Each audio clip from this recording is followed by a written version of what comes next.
Are you enjoying the game today, too? We certainly hope you are, because today we're going deep on a game that, well, it pretty much defined frustration for a whole generation. We're talking about the legend Spelunker. Specifically, the 1985 family computer release from Irem. That's the one burned into everyone's memory. That's right. So we've dug through old game evaluations, developer interviews, all of it, to really get to the bottom of this. And our mission today is to figure out why this poor guy is... he's famous for being the weakest hero in video game history. It's a title he's earned. And the big question we're trying to answer, the thing that every kid back then probably screamed at their TV, is, was this absurd difficulty a mistake? Was it a huge design flaw? Or was it actually some kind of stroke of genius that, changed how we think about difficult games? Exactly. So let's start with just how fragile this guy is, because it's almost comical. Right. He's not a professional caver. He's a spelunker, which implies he's just a hobbyist who is completely unprepared for what he's getting into. Unprepared is an understatement. We looked at a source that did a technical analysis, and they actually tried to quantify his weakness. They put a number on it. They did. And the estimate is that he's about 21 times weaker than an average human. 21 times? What is that even like? It means he's literally more fragile than a block of tofu. Yeah. Or a raw egg. You drop an egg from a few inches, it's done. That's our hero. So that explains the constant, instant deaths from things that seem like nothing. It all comes down to the fall damage. It's measured in screen dots or pixels. Okay. The Spelunker's sprite is 16 dots tall, but he can only survive a fall of 14 dots. So a fall shorter than his own height. Exactly. If you fall 15 dots, just one single pixel too far, it's game over. Instantly. That is an insane margin of error. It's like stepping off the wrong curb.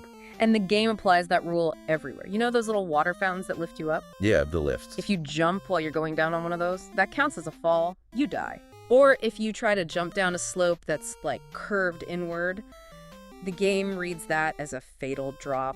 It's relentless. And of course, the most famous one is right at the very beginning. The ultimate welcome mat. Ugh, the gondola. You get off the starting elevator, you take one step, and you can fall right through this tiny little gap between the platform and the floor. You die before the game is even properly started. It's hilarious. It really sets the tone. It tells you immediately that precision is everything. But it's not just the environment that's out to get you. The spelunker is his own worst enemy, right? His own items are constantly killing him. Let's talk about the dynamite. Yeah. You needed to clear rocks, but the blast radius is just massive. Oh, I remember this. You think you're a perfectly safe distance away. And then you hear that little death jingle. You blew yourself up. Yeah. Again, you have to be so careful about where you place it and how far you run. I swear half my deaths as a kid were from my own dynamite. And the flash, the thing you use against the bats, even that can kill you.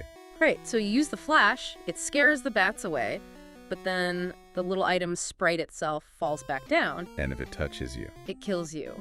The thing you just used to save yourself becomes a deadly projectile. It's just absurd. Even fighting ghosts with the, what was it called? The Phantom Blaster. Yeah, the Phantom Blaster. You shoot the ghost, it starts to disappear, but if you're too close, you touch the disappearing animation. You touch the residue of the ghost and you die. The hitbox lingers for a second too long. It's amazing. It's funny.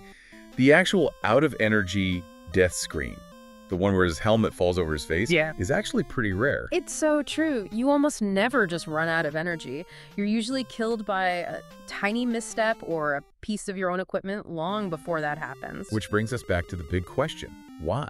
We know there was an original Atari version that wasn't this hard. Right. The original hero could survive much longer falls. So when Irem ported it to the FC, they deliberately made it harder. They chose to make him this fragile. They absolutely did. And the developer interviews with Scott Sumura make it clear they had a very specific philosophy. What was it? Were they just trying to sell strategy guides? Yeah, maybe. But the real goal was to shift the idea of what fun was. At the time, most games focused on what the Japanese call susakan. Susakan. Okay, what's that? It's the feel of the controls. Like in Super Mario Bros., just jumping feels good. It's intuitive, it's responsive, it's fun in and of itself. Right, the simple joy of movement. Exactly. Irem decided to ignore that. They instead prioritized something called tessikan. And that means? A sense of accomplishment, a deep, profound sense of victory. They wanted to make a game that was brutally hard, but not unfair. So the idea was you had to fail and fail and fail, and then when you finally succeeded, it would feel incredible. That's the core of it. Spelunker was basically one of the first mainstream die-and-learn games, way back in 1985. It demanded mastery. But I bet a lot of people didn't get it. They'd play it after Mario and just think it was broken. Oh, many people did. It got labeled a kusogo, a crap game, by players who expected that easy fluid control and just got instant death. But the sources argue that's missing the point. Completely, because ironically, for all the talk of it being a bad game, the controls themselves are perfect. What do you mean? When you let go of the D-pad, he stops on a dime. His jump arc is always the same. It's totally consistent. The game gives you the tools for pixel-perfect movement. It just demands that you actually use them. Right. The difficulty is high, but it's not random. It's a fair test, just a ridiculously hard one. Okay, so if you accept that challenge, how do you even begin to master it? It sounds like it's more than just platforming. It becomes a resource management puzzle. You have very limited items, and you have to think about how you use them. Let's go back to the Flash. For the bats. It's for the bats, but later in the game, you need it for something else.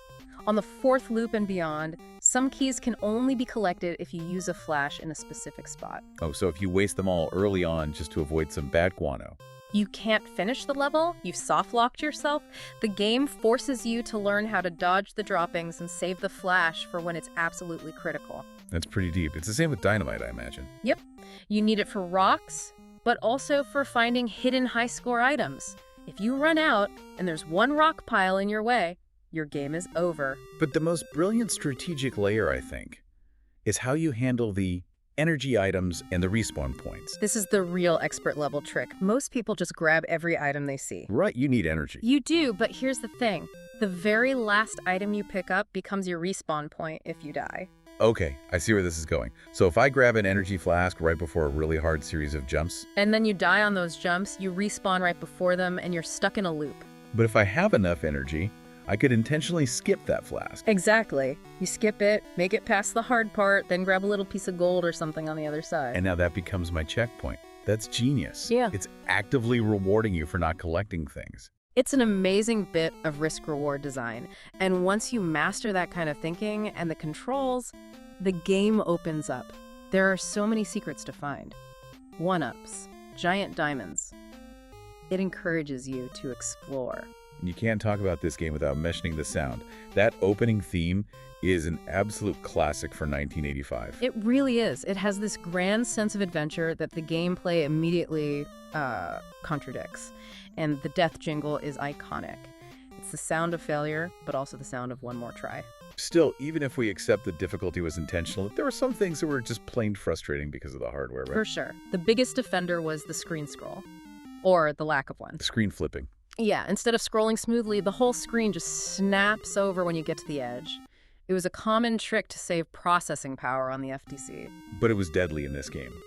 You'd be running, the screen flips, and you've walked directly into a poison gas cloud you had no way of seeing. It completely broke the rhythm the rest of the game demanded, and it made one particular challenge an absolute nightmare. The rope jump. The rope jump. This was the ultimate test. You had to be at the absolute final pixel of the rope and press jump and a direction at the exact same time. A one-dot margin of error. Basically, yes. Yeah. And even if you nailed the timing, if your head brushed the ceiling as you jumped... The jump cancels and you just fall straight down. To your death. It was so notoriously difficult that modern remakes like Minute Spelunker actually added a rope assist feature to make it easier. When the developers of a remake have to add a helper function for one specific mechanic, you know, the original was brutal. And that brutality extended to the hidden items, which were often just traps. Oh yeah, this part is great. So besides the one-ups, what else could you find? Well, you could find a score by 2 item, which was completely useless since score did nothing and it was erased when you turned the power off. Pure vanity. Yeah. But the real poison was the red potion. The red potion. It doubled your speed and your jump height. Which sounds like a great power-up. In any other game, it would be. In a game built on micro-adjustments, it makes control impossible. You overshoot every platform, you fall in every pit.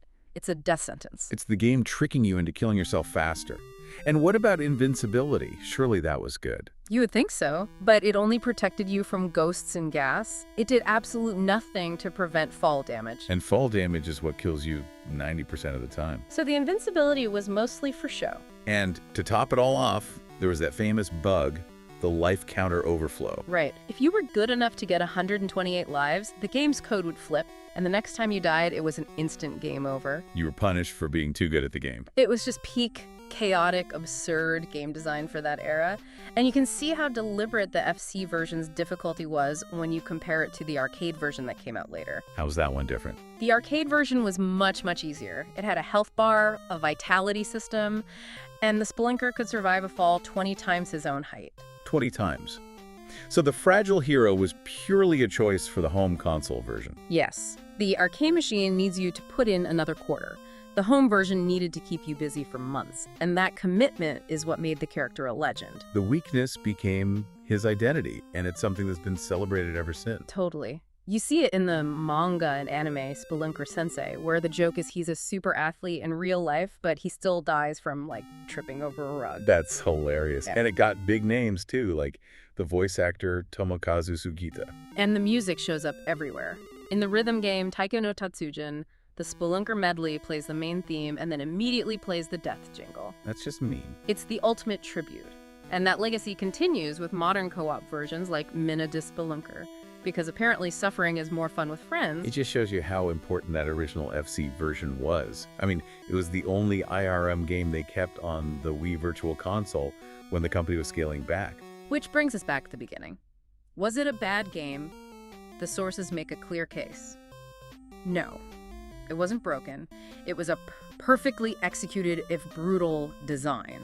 A design that was all about that feeling of tasekan, that sense of accomplishment you get from mastering something that feels impossible.